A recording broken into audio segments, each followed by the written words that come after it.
question 4 on counting. Before you continue watching, make sure to subscribe and like. The topics we're going to be covering today are the counting techniques, Venn diagrams, bowling pins, and handshakes. So our first topic is going to be counting techniques. When we count, right now we're going to be counting the number of ways or outcomes of a certain thing.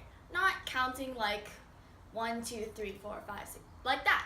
We're just going to count the ways or outcomes. So there are many ways we can count, but the most common one is a fundamental counting principle. It says that if there's m ways of doing one thing and n ways of doing another, there's m times n ways of doing them together. And let's do an example to show that. Sarah is choosing an outfit. She has 6 shirts to choose from and 3 jeans to choose from. How many outfits can she make? So we start off with 6 shirts and 3 jeans. And for each of these shirts, she has 3 jeans she can choose from.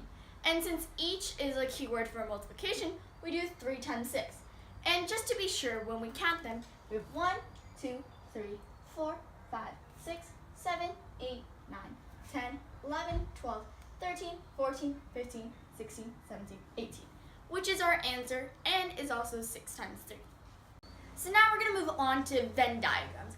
Venn diagrams are a way to represent the similarities and differences of 2 sets, and 2 or more sets. So here I have drawn the 2 most common Venn diagrams, the 2 set one and the 3 set one.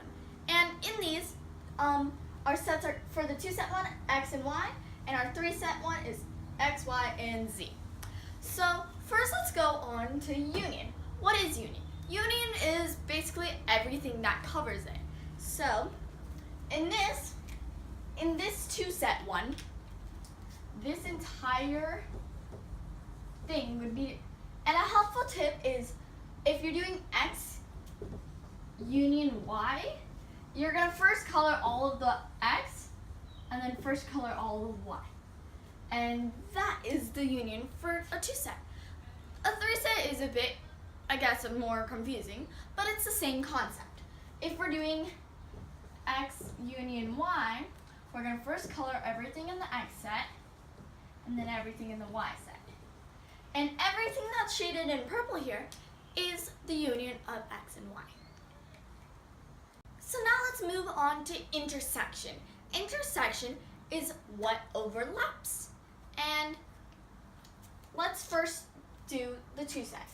If we're finding the intersection of x and y, the easiest way to get about it, let me get another color, is we first shade all of x, and we shade all of y, and the parts that's shaded, both blue and orange, is our intersection, which is this little part right here, this oval shape thing. And that is x intersection y. And just for clarification, union is represented with an upper U, and intersection is represented with an upside down U. So now let's try it for this one. First let's shade all of x. Now let's shade all of y. And then we see that the intersection is right here, this oval shaped thing. And that's x intersection y. So now we're going to move on to the last thing, which is neither. This means it's neither in set x, y, or z. And you might be wondering, how do I represent this? That is why we have these boxes. Usually when we're drawing Venn diagrams, we don't have those boxes. So in this case, the numbers that aren't in x or y or z are going to be the outside. So all of this here, this is all not in set x or y. Now let's do an example problem for Venn diagrams. In a class, 19 students have a brother, 15 students have a sister, 7 have both, and 6 have met. How many students are there? And for the sake of the problem, we're going to assume that no 2 students in the class are siblings, and that when they mean have a brother, they only mean one brother, not more than one. So we'll start with 19 students have a brother. This means that this entire circle right here is 19. So I'm just going to write that big like that. And then 15 have a sister. So this entire circle right here is 15. And then 7 have both. So this part in the middle is going to be 7. But then we realized that this entire, and 6 have 9. But then we realized that this entire circle is 19 and this little part is 7. And it's part of the circle. So we're just going to do 19 minus 7 to calculate for how much is in this part that's not part of this segment here. And that's 12. Same thing goes for the people with a sister. The entire circle is 15. The little segment in between is 7. We're going to do 15 minus 7 to get 8. Now we can add them all up to find the number of students. 6 students who have no siblings, 8 who have only a sister, 7 who have both a brother and sister, and 12 who have both, which gives us 33. Now we're going to move on to bowling pins. Bowling pins is a sort of way that we use to introduce the triangular numbers. So a basic bowling pin setup would be like this. We'd have 1 in the front, then 2, then 3, and then 4, giving us a total of 10 pins. The same thing goes for triangular numbers. When you add them up, they make a triangle. For example, 1 is the first triangular number, it's just a dot. 3 is the next one, it's going to be 1, then 2, 3, triangle. 6 is the next one, and it's basically 1, 2, 3, 4, 5, 6. And then we move on to 10, which is right there. 15 is when we add 1, 2, 3, 4, 5 more on top of that. And then so on. So we use triangular numbers to add up the first n natural numbers. Meaning we add up the first 2 natural numbers, 3 natural numbers, and by natural numbers we mean 1, 2, 3, and so on. So you might be wondering, is there an easy way to do this? Well, then the answer is yes. There's an easy way to add up the first n numbers, which is this formula. The nth triangular number is defined by the formula t to the n, which is the nth triangular number, which is equal to n, which is the number you're trying to find, times n plus 1 over 2. So you may be wondering, where did I get this weird formula? Well, here's how. Let's say we're trying to find the nth term, n. And we have all our list of natural numbers, and these 3 dots represent everything in between, and I'm not going to write everything in between. And we end with n minus 3, n minus 2, n minus 1, and n. So from there, what we do is let's start by pairing the numbers. Usually when we're adding, and we had a long list of numbers, we pair up the numbers that add 10, right?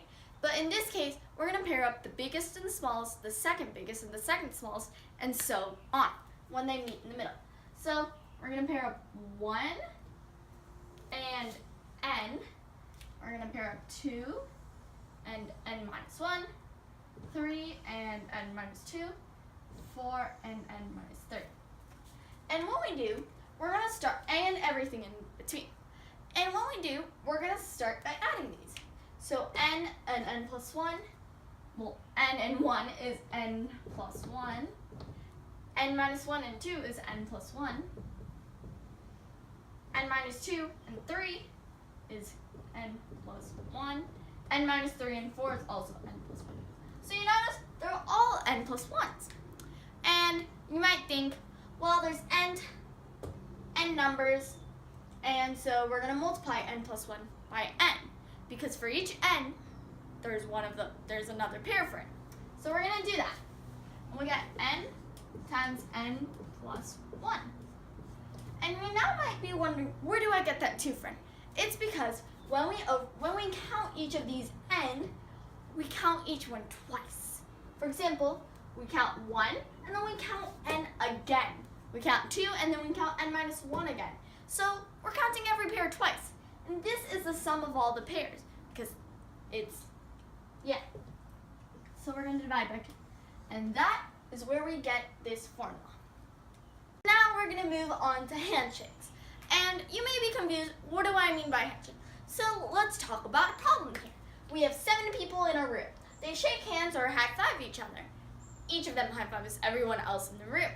And you're asked how how many high fives or handshakes have taken place. Well, this is how you do it.